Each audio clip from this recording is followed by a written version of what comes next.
Hello, welcome to the Lemonade Stand. My name is Clarissa and I'll be your host for today. Today I've invited two lovely guests who are definitely experts in League of Legends esports. Welcome! Oh, Hello. that's very flattering. Hello. Yeah, I don't know if we're classified to be experts, but we'll give it our best. What are your names? You can go first, Gordon. Sure. Alright. I'm Gordon, also known as Draghau, and I'm an ADC main who's currently Diamond 4 in Rank Solo Duo and Flex. Ooh. Nice. Hello. I am Ian, also known as Night Raven. I started playing League in Season 4, and I mained the unkillable Darken Lord himself, Aatrox. Nice. And my League of Legends summoner name is Cure Lemonade, and I play a lot of Talia, but I'm not very good. And I also started playing since Season 5, but I don't play that often. Okay? I promise. Yeah, so League of Legends esports. How did we get here? To the topic of esports. No, like how did you even get into League of Legends? Into League, that's a throwback. For me, it was like Season 4. That was when I was in primary school. Bunch of people in my class were like talking about the game, and I was like, I want to join them and play with them. So I downloaded the game, and I remember my first game. I played Nocturne because he was on the free rotation, and let's just say it was a very interesting game. What lane did you play him in? Why did I play Nocturne? No, like what lane did you play him in? Like, I think it was like a very botched jungle. Like I had no idea what I was doing. man, I first just time knew playing like League and you played jungle? Yeah, sounds yeah, rough. you can probably imagine how that went. Did you even have Smite unlocked? No, that's the thing. Oh my god! Yeah, it was unlocked to Right. like what level 7 or something. So yeah. Back then it was unlocked even later. It would have been the last summoner you unlock. Oh wow. Like level 14 or 16 or something? It's something far away. Wait, was this a Wait, I bot wonder game? why they did that.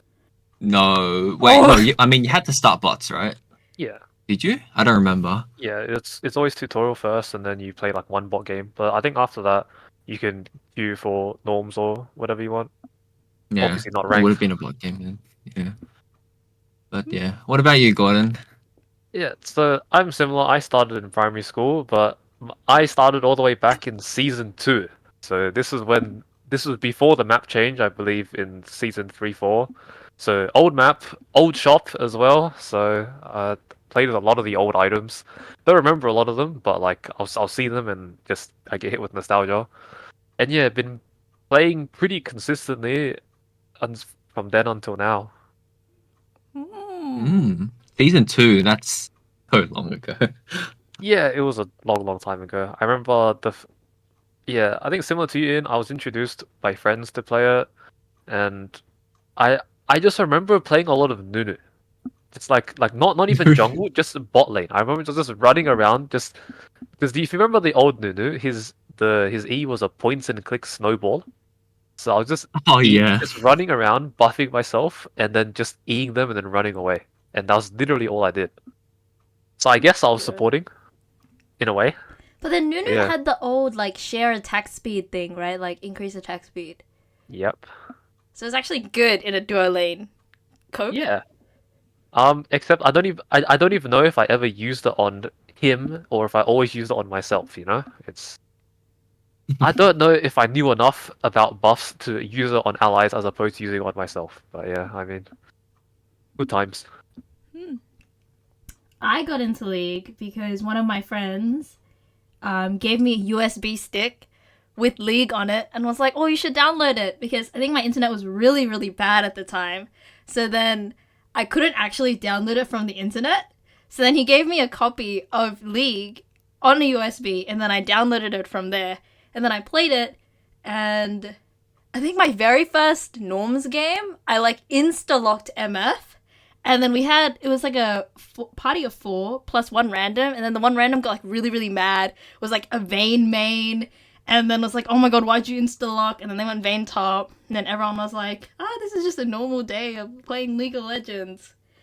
So, Oh, the good times when you didn't have role selection and it was just pick order. Whoever was picking first would get to pick what role they wanted. Good no, I think it times. was Oh, was normal blind. it was Oh, blind, right? So you had to type your role that you wanted. Yeah. Oh my god. And because I insta-locked, they were like, oh my god, I wanted to play ADC. Oh, it was so bad. Oh, good times. Where if you were the last, if you had slow internet, you would join the lobby late, and so then you would just get stuck with whatever was left. And that's why you Nah, that was insta-lock. crazy. The no comms insta lock. Yes. So, we are talking about esports today, and that's how we got into League, and we've been here for a very long time. That's what it sounds like to me. When did you guys start watching esports? For me, it was Worlds 2017. So, that was the year... Actually, I think it was the finals, right? It was the LPL finals right before Worlds 2017 between RNG versus EDG. And EDG lost, so I was like, I'm gonna root for them. And then Worlds happened. Rooting for the underdog. Yeah, and Respect, they were respect. underdogs. Something Ian and I know all too well. Yeah, sadly. So Ian, were you always a Fnatic fan, or where did you start? Yeah. I mean, I think thinking back, it started like 2015. Like it was on and off. It was around the time when Fnatic had like Rainover, Febiven, Yellowstar. I was like a big fan of Rainover because I liked his playstyle and he was pretty cool as a person. And then I just started following Fnatic more. I did know about like some of their legends like Cyanide, Xpeke. So I thought that was pretty cool as well. I like their color scheme as well, orange and black. Pretty good color scheme. So just stuck with it then. And then 2017 was when I closely followed them, like when Caps and Soaz joined. So yeah. 2017 Fnatic was the one that was in the same group as Longzhu Gaming, right? Yes. So you got the good experience after going 0-3 in week 1. Yeah, the famous Fnatic Week 2. Yeah, that was crazy. Oh my So God. from hearing that, so you first became a fan of Fnatic during their 18-0 run? Oh, I mean, yeah, but it was like at the beginning of it. Like I didn't know they would go 18-0. I guess I was a good luck charm, right? Yeah, we'll leave it at that. But you What haven't are you been a very calling- good luck charm after that, though. No. We don't talk about what happened after, you know. What about you, Gordon? As for myself, always been a fan of C9, Cloud9. So I was a fan of them before they were known as Cloud9. So the group of 5 that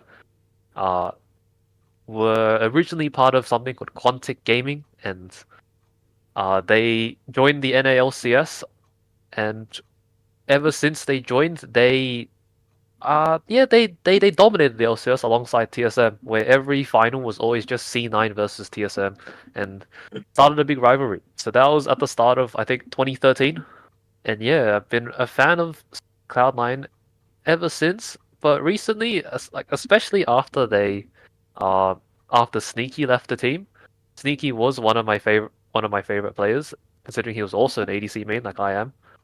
After he left, I don't know, I haven't followed the team as much. I still will root for them, but I think there's been other teams and other players that I've been favoring slightly more. Not a big fan of Berserker? Berserker's alright. Not, I don't know. There was something about the old days of NALCS where you actually got to know a lot more about the players, and players would play more for their passion of League as opposed to people nowadays playing more for the money. Oh, So, hot take. Mm, It was good times back then. Hot take. I don't even think that's a hot take. I think there's a lot of players nowadays kind of play for the money. They might start out passionate for the game, but sort of they fades over time, right? yeah. Surely Impact, my goat, would never, right? I mean, of course, doesn't apply to all players, and like I'm not saying it applies to anyone in C9, but that's just unfortunately how some things work. Especially because now the system is like so well constructed now, because back then, like, I've heard horror stories about people going into debt because like the teams are taking advantage of them, but now they have to pay their players a salary. So I can understand why. Back then you'd have to be actually passionate in the game. Yeah, and it made a lot of good times, good content. Good content? Getting suffering players? No, as in people would stream more. Because a lot of pro players back then streamed a lot, and you would be able to see their personality through stream. Nowadays, you hardly see any pro players streaming. Honestly, like there's a few, but it's not as apparent as it was back then. Yeah, that is true. Like before, they had like those gaming houses, and then they would just sit together, and all of them would stream, right? Yep. I think nowadays I think they're spending more of their time scrimming, if anything, training, going through VODs, and even if they do have time for solo queue, a lot of them probably are too drained to actually stream it. Okay, so C9's your OG favorite team. Who's your current favorite team? Still C9? That is tough. I think there's a lot of teams that I do favor, but to be honest, currently, whenever I do watch professional League of Legends, the really only thing that I hope for is just a good game. I just hope for a banger game that provides a lot of entertainment. That's really all I care about currently when watching League. That's fair. Because like, especially like with the money thing that you brought up before, a lot of players move teams now because they're not like paying for the team anymore. They have to like find the best place, the best opportunity for them. And because like my favorite players keep moving teams, so like I'm a really big fan of Scout, and that's why I was a really big fan of EDG before. But then because Scout moved teams, now I'm an LNG fan. But not really. So you're like you follow the player more than like a specific team. Yeah, because teams don't have personalities and players do. Yeah, especially because I think a lot of teams aren't very good at making their players shine, like personality wise. I think a lot of teams don't actually explore that very well. There's a couple teams that do, but even when they do make content videos showcasing their players, they don't get that many views, unfortunately. So it's hard to see that side. NRG makes banger content, by the way. Yeah, there's a lot of teams that do, but at the same time, there's a lot of teams that don't. Yeah, I'd also like to plug Fnatic. Pete makes some banger content too. Fnatic. Yeah, but like those sort of things makes it so much easier for fans to be fans of the team because you get to see exactly. you get to see the everyday life of these players, what they do behind the scenes instead of just seeing them play the game. I think a lot of people want to see a lot of behind the scenes content. Yeah, content team is so important. So then what's your favorite piece of content that you've watched? First thing that comes to mind is the Pro Teachers Noob that Fnatic puts out. They put out quite a bit with players just coaching Pete because he's like hard stuck gold silver, and yeah, he's usually first timing the champ, so it's really funny to watch them mold over his plays. Wait, so who's Pete? Fnatic's like content manager sort of person. Yeah. Pete's also Australian, isn't he? I do believe so. Yes. Yeah. Always One of cool us. to see OCE players represent. Yeah, represent. Just an average OC player. Not like the good ones, right? Like He's good at making content. Yeah, that's got to count for something, right? So as for me, I prefer watching more the documentary style where they go behind the scenes of teams like before, like as they're prepping for their stage matches. So I guess in Fnatic example, Legends in Action, I really enjoy those sort of videos. You get to see behind the scenes how they prep on game day, how the coach interacts with the team, like as they're like in their own room waiting, doing their prep before the game actually starts. You hear the coach, hyping them up, getting them ready for the game, telling them to get focused, get locked in, that sort of thing. You get to just, I guess, see the personalities of the coaches, the players, and just see how they work together as a team. And like that sort of content is like a lot of fun for me to watch. do you learn Oh, stuff nice! from I it? didn't know you watched that. Yeah, I mean, Legends Action is like the first one that came to mind. There's a few from other orgs as well. I actually can't remember what their series is called off the top of my head. Do you learn stuff from that? Um, Not really, but it's just entertaining to watch. Pure content. My favorite is LPL mic checks. I think it's so funny. I think mic checks are the best, by the way. They're so funny. Like, before, one of my favorite ones is when Rookie starts serenading Jackie Love. This was back in IG 2018, and it's a really good song.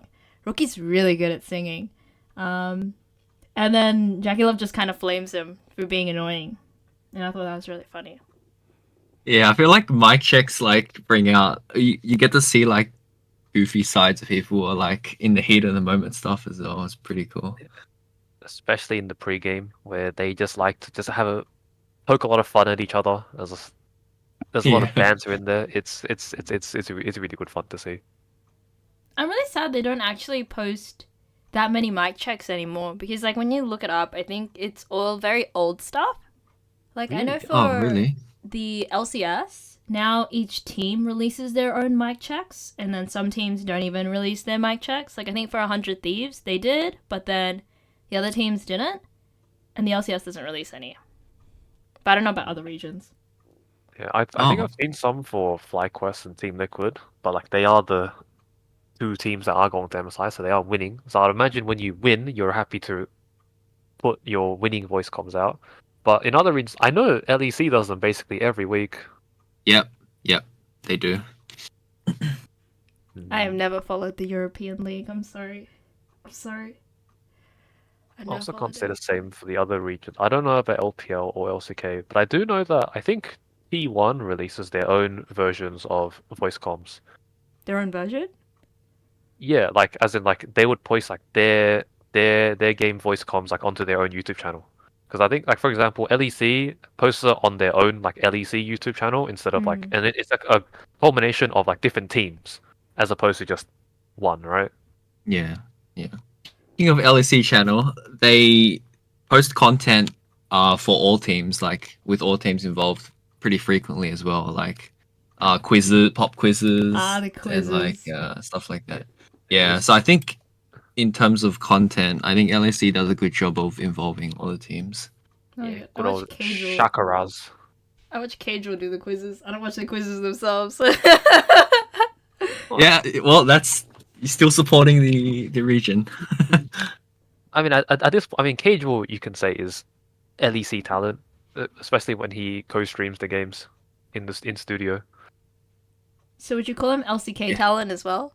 He doesn't go into the LCK studio Okay. because specifically on if you've watched the LEC broadcasts, like sometimes what they'll do is when like instead of so sometimes like when the play happens, they'll show like reactions to the play either from like the players, the coaches, or the casters.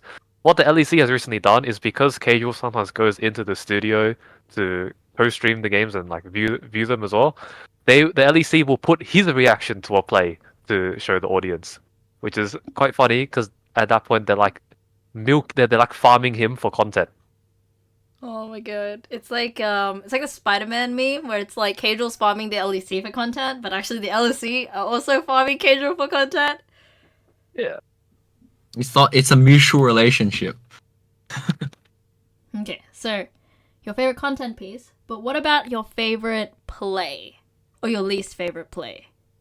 Oh, It's gonna be hard. I have one. that's the fun. Favorite play. Yeah, what is it? Okay, so going back to Worlds 2017, right? So Fnatic had a really great time. They went 0-3 week 1, and then they went, I think, 2-1 week 2, and then still made it out, right? My boys, EDG, they did not make it out of groups. They were in the SKTT1, C9, and AHQ group. And if we remember, if we cast ourselves back many years ago, SKTT1 and C9 were the ones that got out. And one of the most famous SKT plays was against EDG when they were like 10k gold up. You guys might recognize it as Faker's Shockwave will find them all. Oh, And yes. Iconic. that has got to be one of my least favorite good plays Yeah. So that was a bit traumatizing. It's very sad for Clear Love because World's group stage was actually hosted in his hometown and he didn't get out. So, whew, that just sucks. You can't blame that one game though, because this is a group stage. You should be winning against other teams as well. Yeah, I think they either went 2-4 or 1-5. So, I think they went 2-4. So I think if they won that one, they would have been 3-3, and I think would have played C9 for a tiebreaker. That would have hurt. Hat for C9? Yeah, because was that the same tournament where C9 went like 3-0 on day one or like 2-1? Was that different? Probably, because they probably would have beaten AHQ and EDG, because EDG went 0-3 the first Because week. I do know that because that may have been the same tournament of NA's infamous 0-10 week 2, where just in second week all three teams lost. Oh no, but if that was 0-10 week, then C9 wouldn't have got it out. Yeah, they would have won one game against AHQ, I think. Maybe, but I do know there's one world. I don't remember which one. Maybe it's a different year where NA went 0-10, where three teams lost three games, and then one team, like even though they went 0-3 week 2, they still qualified for tiebreaker, but then they lost that game as well. Would that have been the TSM 0-6 one? No, TSM 0-6 was a lot later. Clutch Gaming 0-6? I don't think so. I don't think it was that either. Like this was like an older time. Did you guys think of one? Fuck. Yeah, because you mentioned 2017, so I instantly remembered the Reckless versus Immortals Twitch flash forward play. Oh yeah, Do you that guys was remember that? yes. Paint I the do picture, remember paint that the one. picture. He was Twitch Q Invis going down mid lane, and then he saw one of the Immortals, I think Cogmore, was Cody-san? alone on his screen. I don't think Yeah, it and was then Cody was son. it Cogmore? No, Well, it was Yeah, an it was Immortal Cogmore. player. It was Cogmore. Yeah. And then he flashes forward to try pick him, but then his team was right behind. Janna shielded him, and then he just got blown up, and they lost after that. It was 2017 devastating. Immortals would be Cody-san. Yeah, it must have been. Yeah, it Cody was son. definitely Cody's Okay. son. It's okay. Yeah, I Cody-san do got remember. the Tristana W forward in that one, right? In that year. Oh, the insect. The insect that killed his own teammate. It's okay, 1-1 there. Fnatic and Immortals. Yeah, they're even. They're even. I'll pick a favorite mode since you two picked two of your least favorites. I mean, I think C9 has had a couple of good ones. So there was the famous Balls Darius pentakill against Fnatic. Oh, it's so That was old. Oh yeah. that's a good one. But I think it would have to be when the C9 3-0'd Freaker in 2018. That was just a good time being a fan, seeing them actually play proactively, play aggressively, and take a clean sweep against a Korean team. I think it was like probably the first time NA has ever done that, and then they secured top 4 because of it. We just won't mention what happened afterwards. Well, good news. So Keen was on that Afrika Freaks roster back in It was 2018. And Keen is also going to MSI this year. I think it's his first international tournament since then. So you think he'll get swept 3-0 by an NA team again? well, considering that what we're sending Team Liquid and FlyQuest, I very much severely doubt it. Considering the team he's on, I can't see it happening. For what's going to happen is Keen is going to be doing the sweeping this time around. Yeah, because Keen is like on fire right now, isn't he? He's very much on form. But Impact is so good right now. Yeah. What about the rest of his team? Okay, I imagine will probably, clap APA. Yappa will win. That one I'm sure of. Yapton America. Yep. You have our faith in Yappa. Yeah, so what are we most excited for at MSI? I'm excited for be best of 5 games. I think this MSI format is so good for group stage because it's double elim best of 5. So every match we watch is just going to be a best of 5 banger instead of having to watch a bunch of best of ones, which I think are boring and not very useful. Yeah, I think I'm gonna take a page from Gordon's book and say I'm just here for banger matches. I don't expect Fnatic to do too well at it, considering they're not like in peak form at the moment. I'm just happy they're gonna get some international gameplay before Worlds. But yeah, I'm just here for banger content, to be honest. It's also great because it's like at a really good uh time to watch for us. Like the games are in the evening, like between like starting at around 6 p.m. like local time for us. So Oh, because it's in China, right? Mhm. Yep. So Chengdu. Right. it's a great time zone for us. So, I mean, if games go late, then maybe it's a bit hard for people who have to like get up early tomorrow. But if you can stay up, watch the games, then it's going to be some great content. All my evening plans are now cancelled till further notice. We're watching MSI.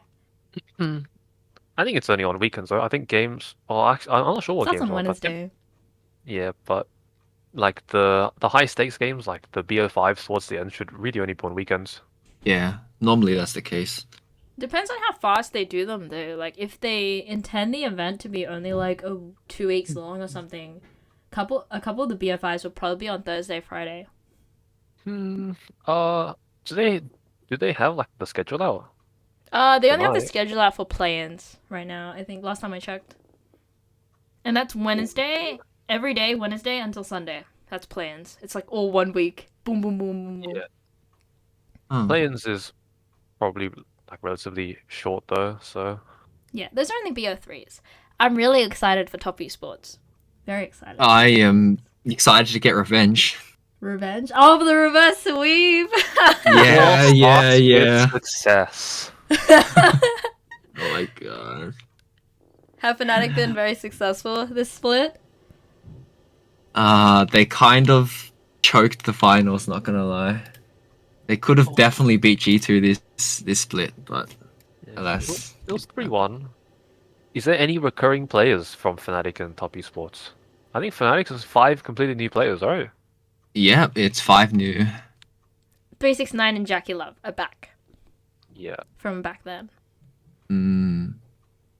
And I'm very excited, very excited. But I also know to not get too excited because of what happened last time Top Esports were at Worlds.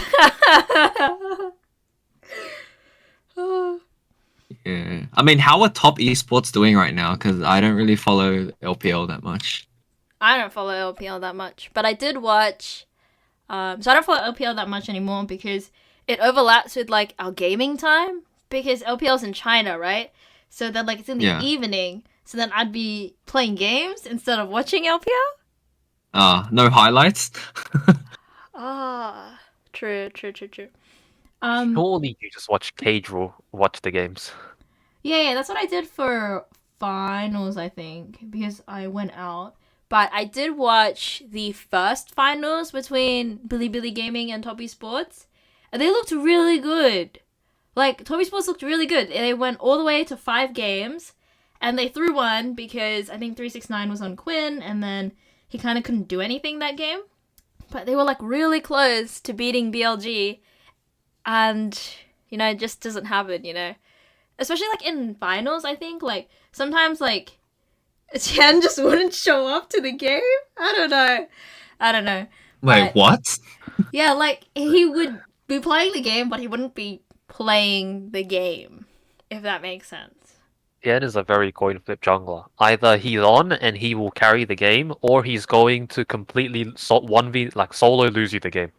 Yeah. Uh, So I see. you'll never know what will happen, but surely they will make it out of play-ins. No, so what I'm hearing is a Razork gap here because he's gonna completely stomp Tien, right? But like Oh. 369, Cream, Jackie Love, and Mako will probably mean that the rest of Fnatic won't stop their players, right? So I think 369 has the edge over Oscar. Oscar has not been looking too good lately. I will agree with that.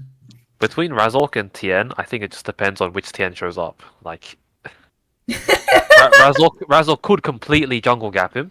That can very well happen. But like if Tien has a good game, then who knows? For mid lane though, uh, I Cream is so good. this is Cream's first international tournament, so The dubs. he's playing in China, so it's not like he has to travel anywhere like too far. So we'll see how well he handles pressure, and I don't know. I think Humanoid he's looked good, but he's also been a bit inconsistent at times. Yeah, I will say I think a lot of Fnatic's strength comes from the mid jungle plays. So if Razork and Humanoid can link up well, I think they can take over the game from there. Yeah. The other thing is that also how will Jackie Love play? Jackie Love, I think, is an amazing ADC, but we all know him for his tendencies to aggressively flash forward, even when it's not exactly appropriate to do so. So if he does that at a bad time and Fnatic capitalize, things can swing in that game. No. I know Jackula from KT versus IG Game 5. Zaya. Yeah, that's what I know Jackula for. And what did he do in that game? He flashed forward aggressively. Anyone, so. Yeah, it can work, but it could also completely backfire. We'll see on the day. But yeah, I But think that's also assuming that each team beats their respective opponents first. I mean, it should happen, but you never know. Fnatic might lose to Gigabyte Marines, or Top Esports might somehow crumble to Loud. That never would know. be that would be funny. It is within the realm of possibility. Every game is a 50-50, right? You win or you lose. Sure. It shouldn't happen. Like, I think we should be set for a Fnatic Top Esports best of 3 banger. Hopefully it's a banger and like one team doesn't just roll over the other. So- Hopefully those two teams will also get up, because like whoever loses that will like verse the winner of Loud and Gigabyte Marines, and surely they win that, and then we get to see them play in best of 5s instead of best of 3s. So speaking about matchups, what's your most excited matchup for MSI? Well, I mean, there's any of the I think there's like two types of matchups that are always exciting. We have LPL versus LCK, because they almost never play each other outside of international tournaments. So stuff like BLG versus Genji, that's going to be an amazing series. BLG versus T1, like BLG probably won revenge against T1 for T1 beating them at Worlds last year, and T1 has looked a bit shaky recently. But they went to and all yeah, 5 and games. Genji versus T1. they did, but that was off the back of, I'd say, like Faker, Ona playing amazing, Gumayusi, Carrier doing their part. Like the main thing about T1 that I'm worried about at the moment is Zeus. He's been a bit The Shy? inconsistent. Yeah, he's like in that Game 5 series. Like, I don't know if you guys know his scoreline. Like after the 5 games, I don't remember the exact number, but his score was like 2-18. It was like after Wow. 5 games. It was really bad. There's a bit of a question mark there, but like outside of that, I'd say like the other 4 members of T1, you can never count them out. Like it's T1, they're the current world champions. And then as for the second type of matchup, it's NA versus EU. That's always going to be banger content. These two regions have been at each other's throats for the longest times, ever since NA and EU LCS was made. So always seeing them fight each other is always going to be fun, especially because EU traditionally have always had the upper hand against NA. But last year at Worlds, NRG upset G2.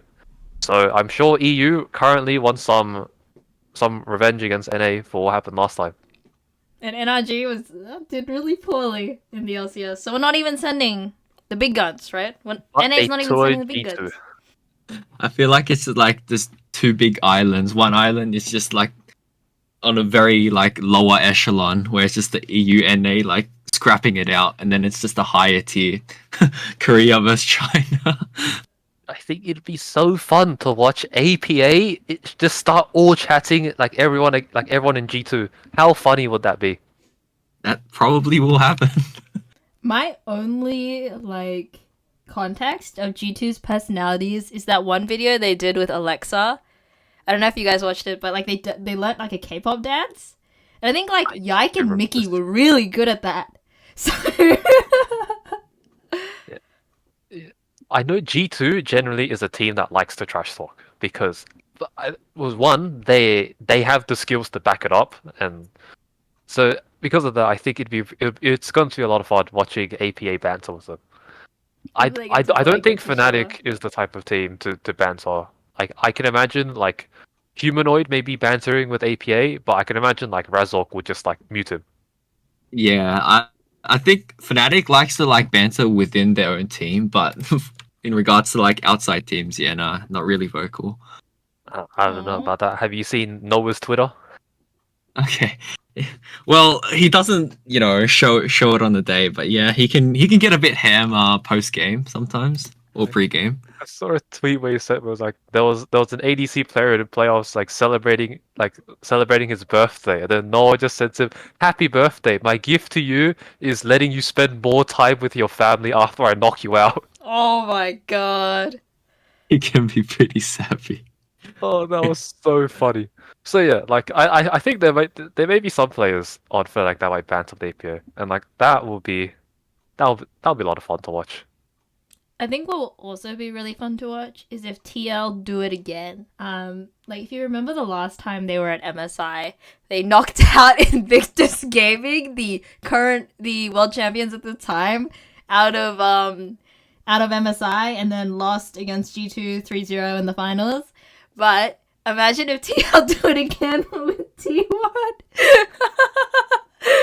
Oh my god. The only issue is that it's double elim, so teams will have a second chance. So even like let's say Team Liquid go up against SKT and Team Liquid somehow like 3-0 them or 3-1 them, right? T1's not out of the tournament. They just go to losers bracket and then they go again, right? Not they might get knocked out by another stronger already team. In the losers bracket. That is true. Hoping for the Team Liquid miracle run.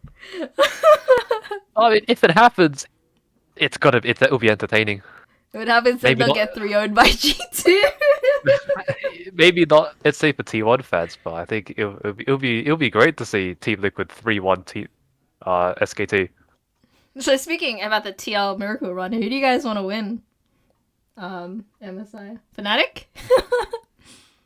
Look, if I'm gonna be realistic, I would put my money behind G2 because I mean, yeah, they haven't been the best, but I think from an LEC standpoint, they're our best shot, and I think they really can compete with some of the other teams, especially like top esports.